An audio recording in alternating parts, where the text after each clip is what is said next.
Attention to all SSS members at pensioners. Sa mga nagtatanong, ang tanong po niya, paano po mag-apply sa lump sum sa SSS? Sa video na ito, pakitapos hanggang sa dulo para malaman ang buong impormasyon.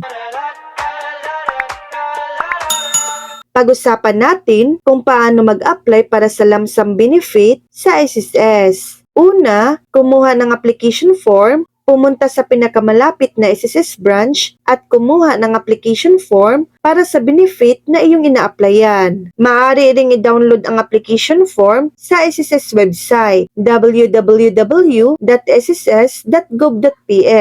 Pangalawa, fill up pa ng application form, fill up pa ng kumpleto at tama ang application form, siguraduhin lahat ng impormasyon ay accurate. Pangatlo, ihanda ang mga dokumento, primary ID, SSS ID card o UMID card. Pang-apat, isumiti ang application, pumunta sa SSS branch at isumiti ang iyong application form kasama ang lahat ng kinakailangang dokumento. Panglima, pagproseso, ipoproseso ng SSS ang iyong application, maaring tumagal ito ng ilang linggo o buwan. Abangan ang abiso mula sa SSS tungkol sa status ng iyong application. Mahalagang paalala, SSS website, bisitahin ang SSS website para sa updated listahan ng mga requirements at para sa iba pang impormasyon. Kung mayroon kang mga tanong, pumunta sa SSS branch para magtanong. Accurate information, siguraduhin tama ang lahat ng impormasyon na iyong ibibigay. So yan lang po ang latest update.